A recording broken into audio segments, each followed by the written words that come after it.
Messieurs, mesdames, tout d'abord, je veux remercier le professeur France Grenet de m'avoir invité à donner ce cycle de conférences. Et je veux commencer aujourd'hui avec un chiffre. Et on entend souvent que le PIB de la Chine va rattraper celui des États-Unis très vite. Et on peut voir, je recommence avec ce chiffre. On entend souvent que le PIB de la Chine va rattraper celui des États-Unis très vite. Et on peut faire les comparaisons de PIB et voir que celui de la Chine est 12e du monde. Quand on voit le PIB par habitant, celui des États-Unis est supérieur à celui de la France et celui de la France est supérieur à celui de la Chine, qui est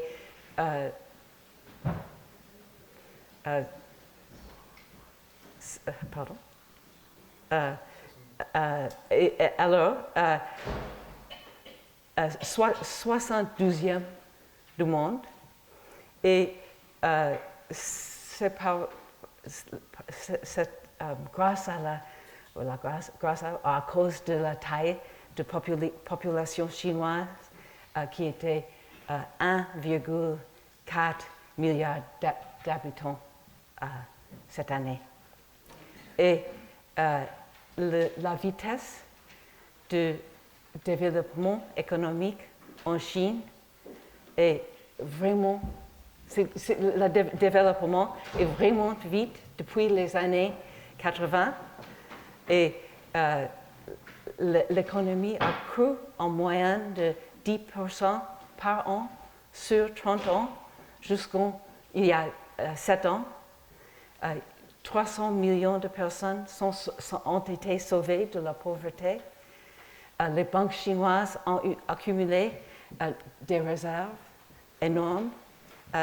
Et par an, comme vous tous savez, les Chinoises voyagent en pays étrangers et dépensent plus que les touristes d'autres pays. Souvent, ils prennent ils emploient les aéroports les moins chers. Ils mangent, bien qu'ils mangent la nourriture chinoise, mais ils achètent les produits de marque, comme vous le savez, comme Louis Vuitton.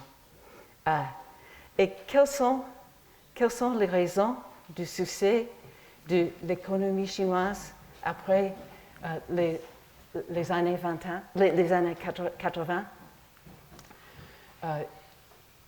On peut dire qu'il y a la demande accrue après la révolution culturelle.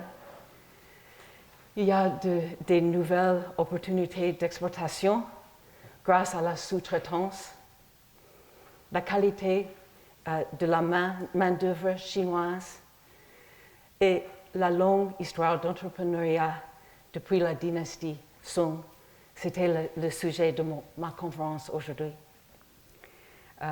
Quand les Chinois réclament leur place dans le monde, et il y a 7 ans, au début de son mandat, quand le président Xi Jinping a dit,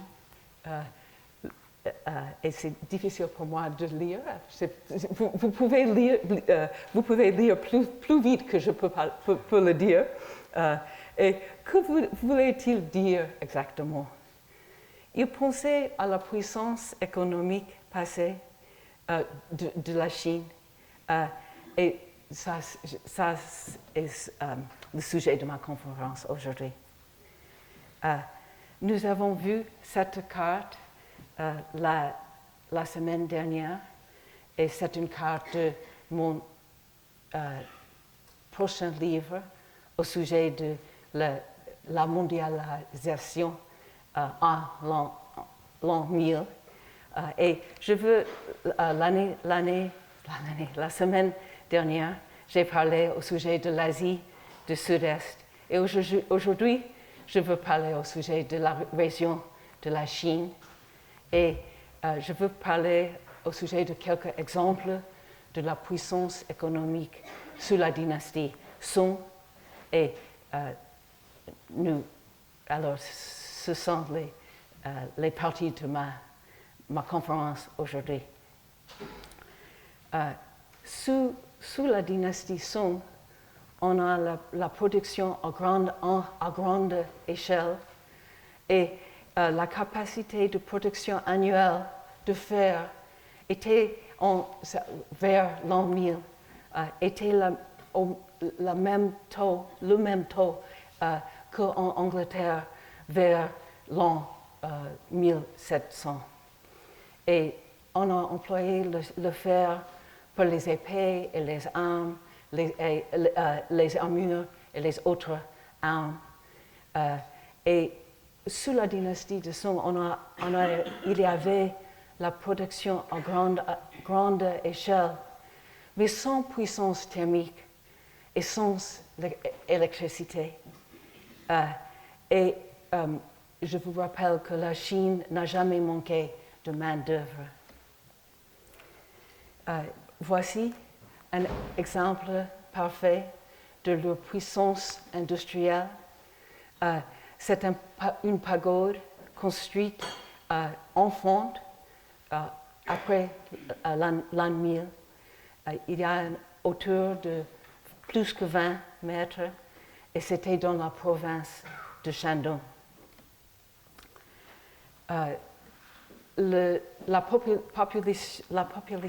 La population chinoise est énorme aujourd'hui.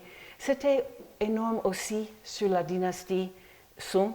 À l'an 1000, la population mondiale était environ plus que 200 millions, dont la Chine représentait 1 million. Et je veux parler, nous avons parlé déjà au sujet du rouleau peint Qingming la semaine dernière. Rappelez-vous que c'est la Mona Lisa de la Chine. C'est un rouleau qui est plus que 5 mètres long et on peut voir une ville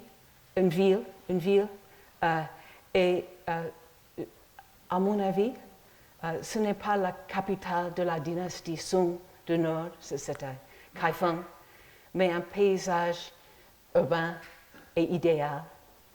Dans cette peinture, on ne voit pas les pauvres, ni les mendiants, ni les amas d'ordures, ni la saleté, ni les handicapés. On ne voit que 20 femmes sur 500 personnes. Et c'est pourquoi. Je pense que c'est parce que l'artiste a voulu peindre un rouleau en hommage à l'empereur et il a essayé de représenter une société idéale.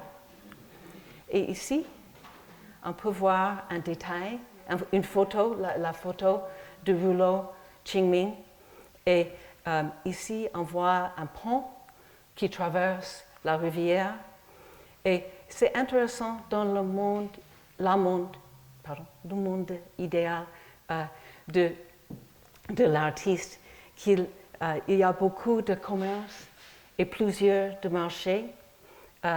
Et on peut voir ici sur le pont qu'il y a beaucoup d'étals.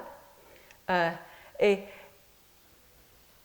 sous la dynastie Tang, c'est la dynastie avant la dynastie Song, les marchés le gouvernement a régulé les marchés et il était dans les espaces limités et il ouvre à midi et se ferme quand le soleil se couche. Mais dans la dynastie Song, les marchés deviennent partout. Et on voit ici, comme sur ce point, que les marchés, c'est un marché où on vend beaucoup de choses.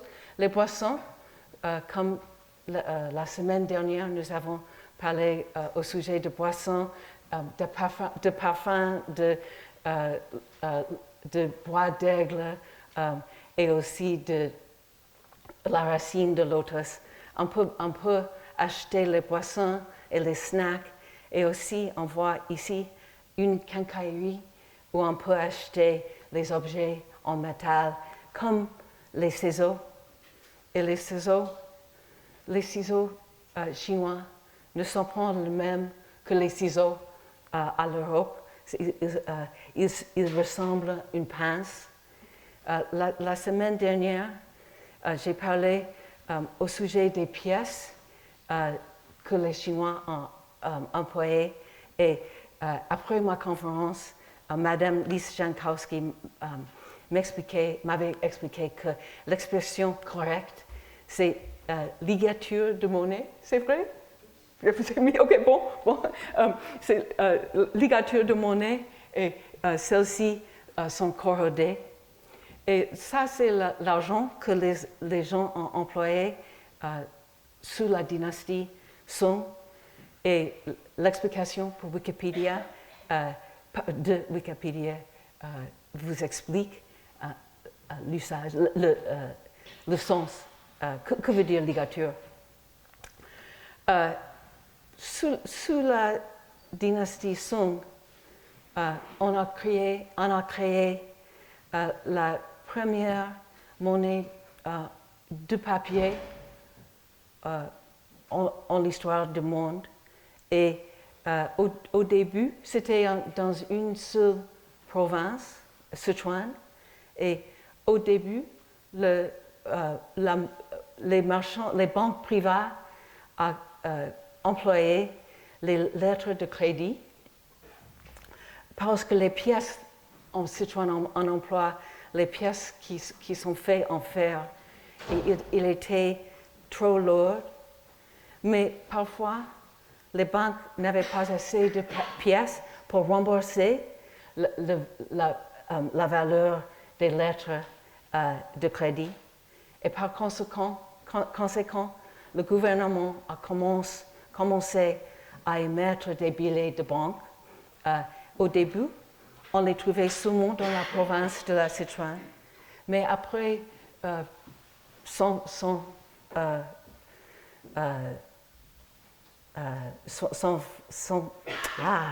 c'est difficile. Après un siècle, on commençait à employer l'argent la monnaie de papier dans toutes les provinces de la Chine sous la dynastie Song du Sud. Cette monnaie de papier est imprimée avec gravure sur bois. Et ça, c'est les livres en Chine à cette époque sont presque tous imprimés avec la gravure sur bois. Mais on a découvert aussi les caractères amovibles. La photo ici, c'est un modèle qui est fait selon la description d'un scolaire chinois qui s'appelle Shen Kuo.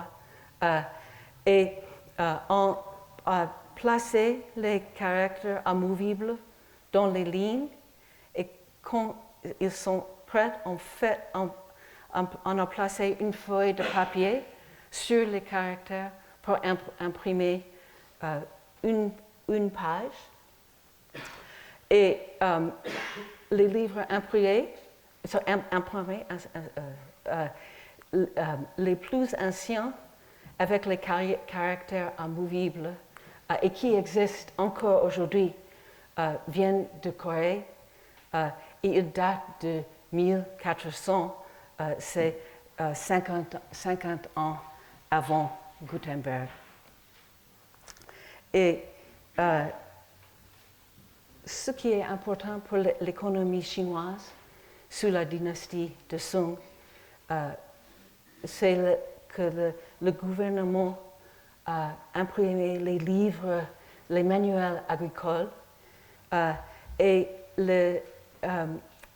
les nouvelles technologies agricoles a aidé, la production agricole était énorme et il y a de agriculture qui a commencé à cultiver les nouvelles plantes qu'ils peuvent vendre au marché.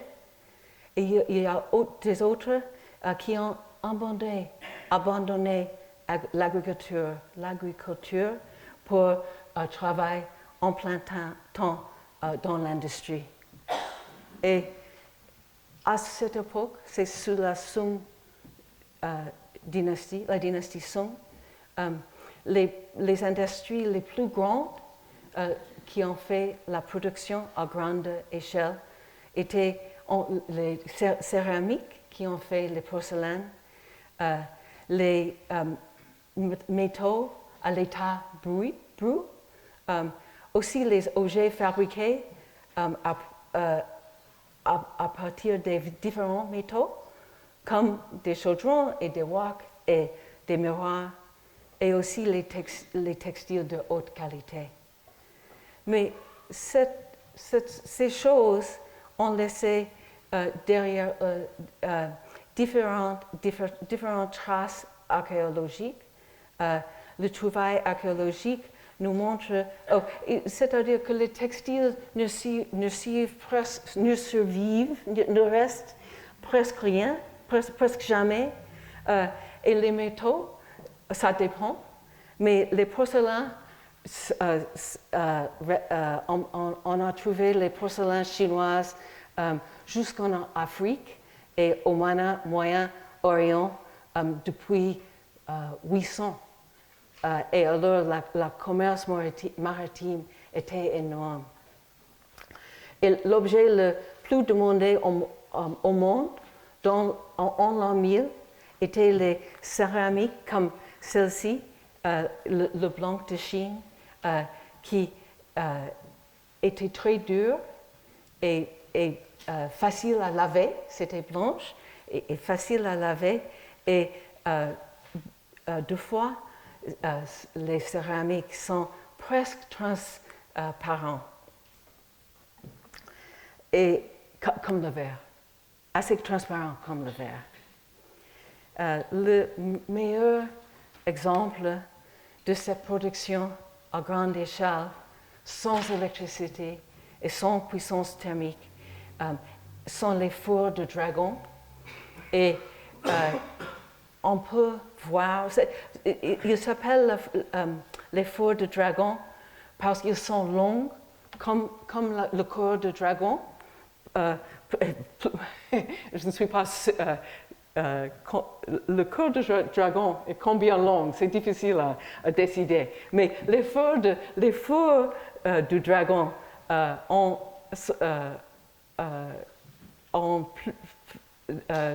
de temps en temps plus que 100 mètres long, et on peut voir un four de dragon qui continue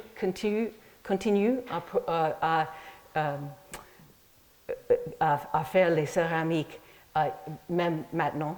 C'était le département de Dehua dans la province de Fujian. C'est ici, en Chine. Et c'est près d'une ville portuaire qui était énorme et qui était un centre de commerce maritime qui s'appelle Quanzhou. Et ici, alors nous faisons une visite à ce fort de dragon. Et quand on approche le fort, on voit l'indice comme ça, avec les peaux endommagées. Et ici, c'est le fort de Dragon qui monte sur la colline et on voit un peu de bois de chauffage. Et chaque fois, on emploie 20 tonnes de bois. Sous la dynastie Song, à cause de la déforestation massive, on a employé aussi le charbon et aussi le coke. Et ici, on voit encore le fort et la production a continué jusqu'à aujourd'hui grâce aux subventions gouvernementales. Ici, c'est l'intérieur du fort. C'est environ 2 mètres en haut. Et le mur brille. Ils sont émaillés. Et on peut imaginer le dos du dragon. Et le fort monte sur la colline. Ici, on voit les théières, on fait les théières qui sont émaillées avant la cuisson.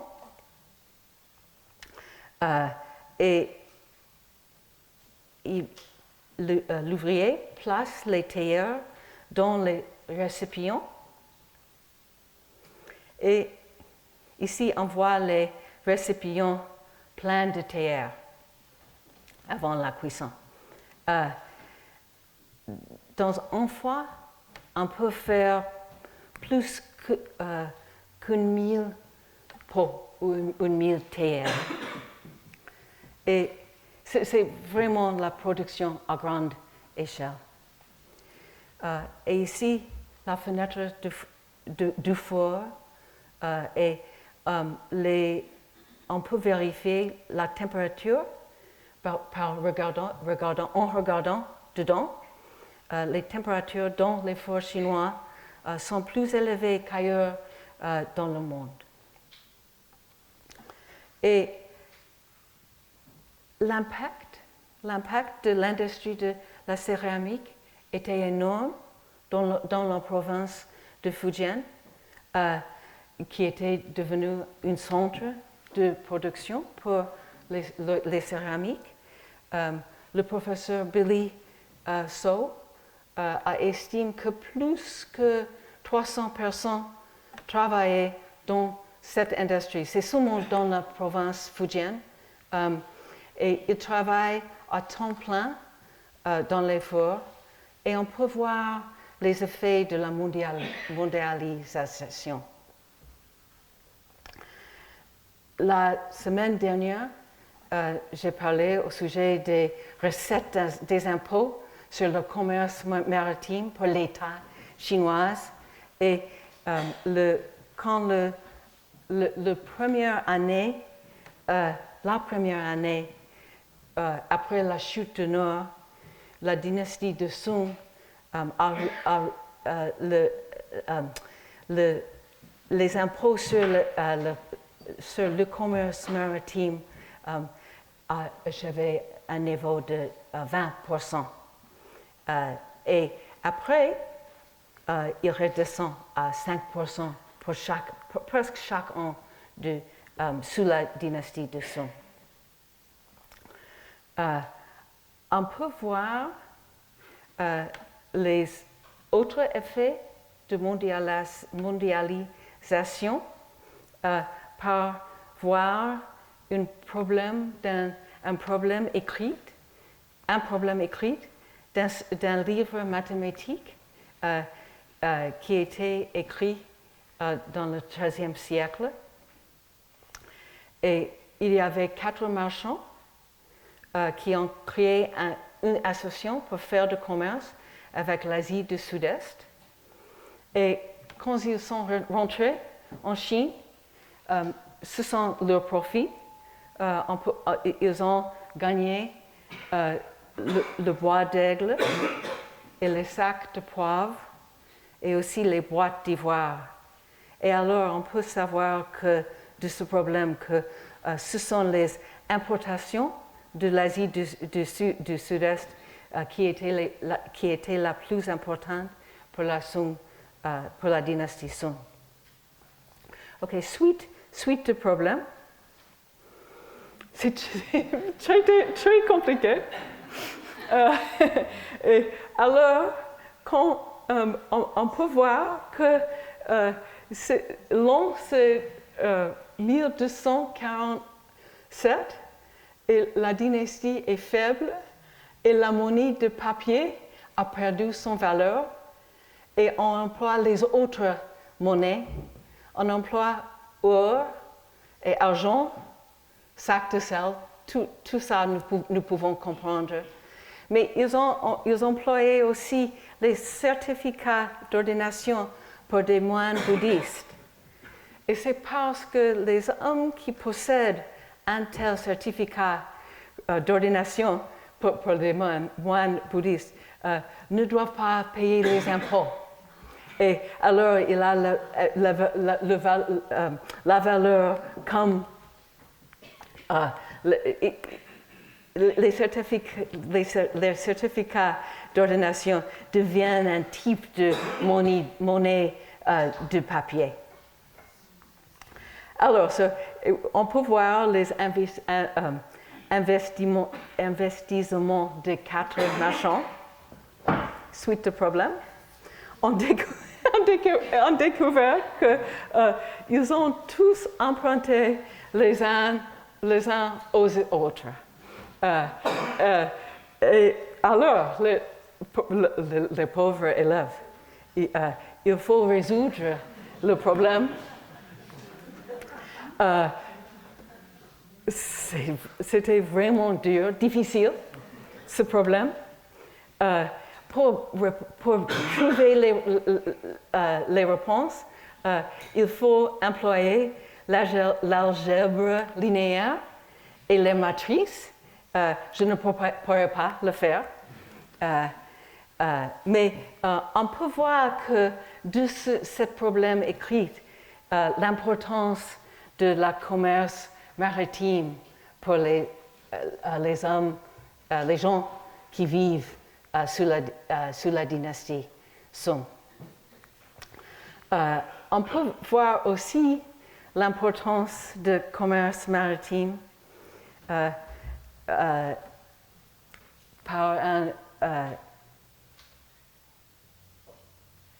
une épave qui était ici sur la côte de Corée. Et c'était un bateau chinois qui est parti d'ici, de Ningbo.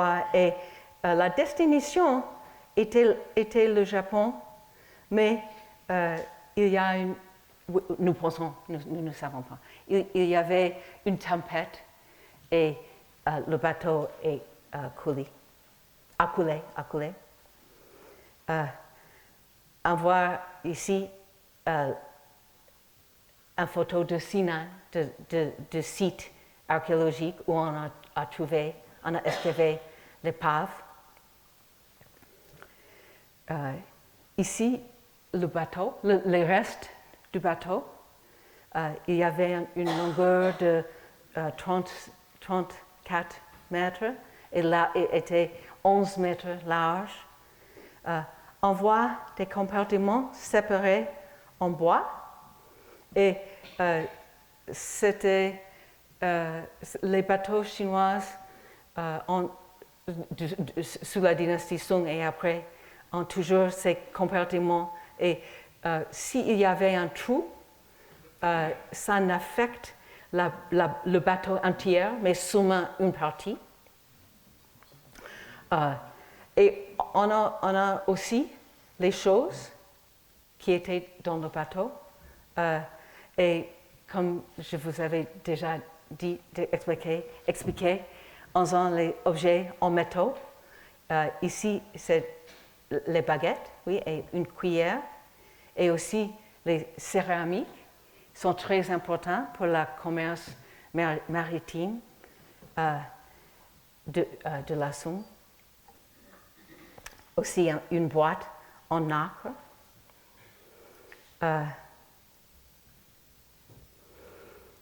Et les conditions de conservation sont vraiment merveilleuses. Et on a les boîtes, on a trouvé les boîtes dans lesquelles on plaçait les céramiques. Et il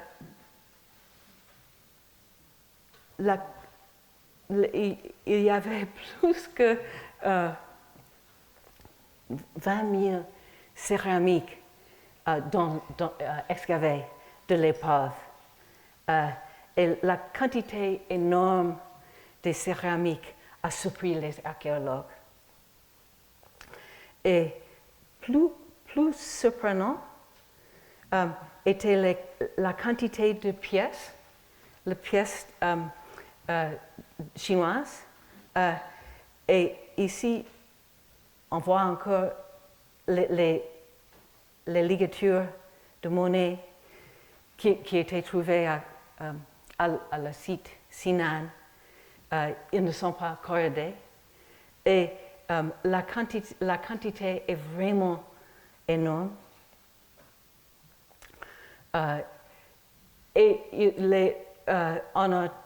On a 13 siècles de monnaie dans l'épave, c'est-à-dire que les pièces datées de l'an, ils commencent très tôt, à l'an 14, et ils continuent jusqu'au 1310. Et la plupart des pièces étaient fabriquées dans les années 1080. C'était sous la dynastie Song du Nord. Et la quantité était vraiment énorme.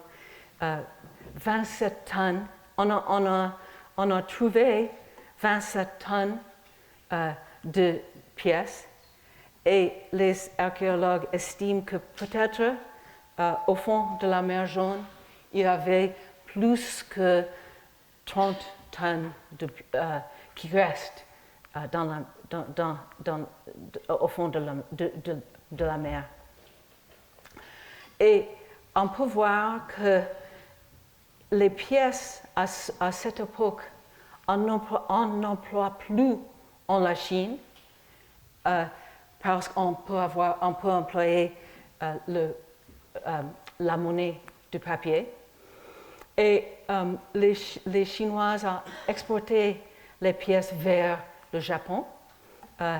Et dans le XIIe et XIIIe siècle. Et au Japon, la principale monnaie de paiement était les pièces chinoises. Et la semaine dernière, le professeur Étienne de la Versailles m'avait aidé par expliquer qu'un chameau, la capacité de transport d'un chameau est seulement 200 kilos, mais d'un bateau qui était fait en bois, un bateau de l'époque de la dynastie de Song a peut-être 100 tonnes et peut-être plus que 100 tonnes. Et alors, quand on pense à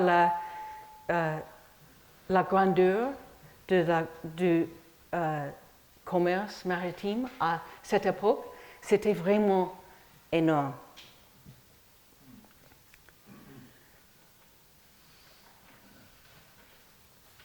OK, par conclusion,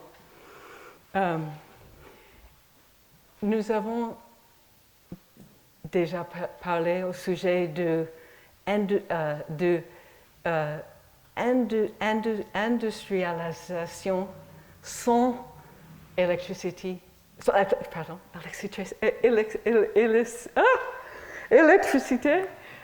sans puissance thermique. Et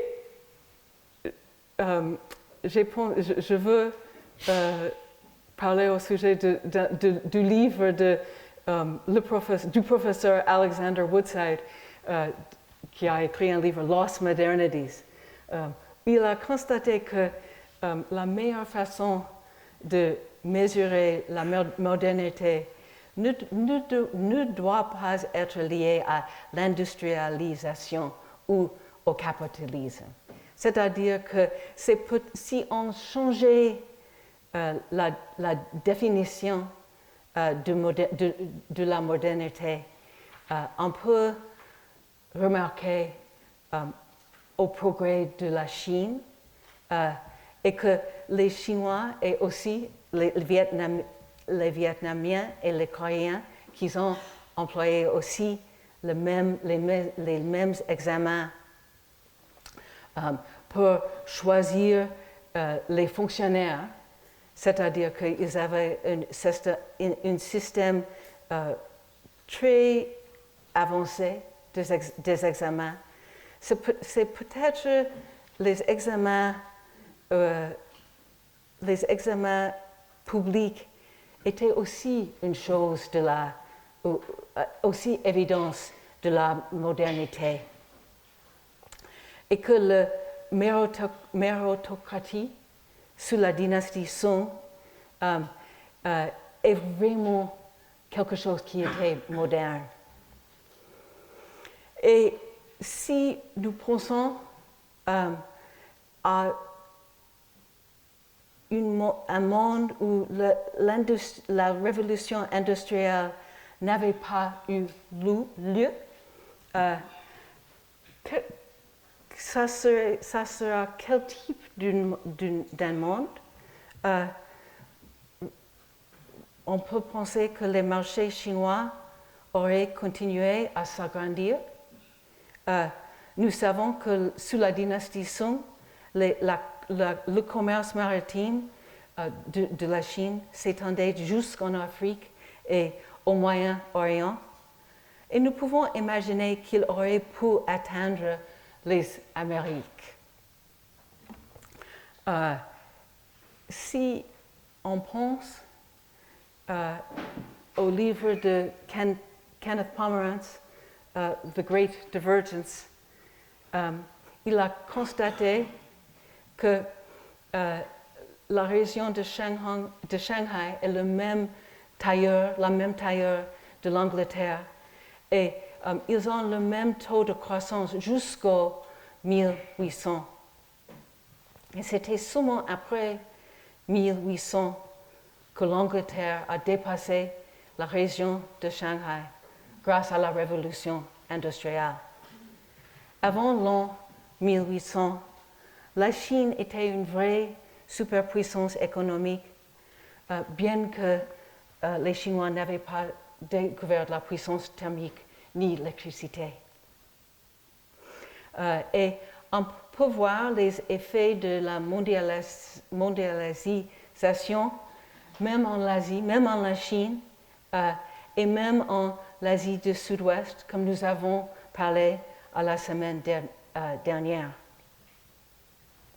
Et je veux vous informer de la titre de ma prochaine conférence la semaine prochaine. Merci.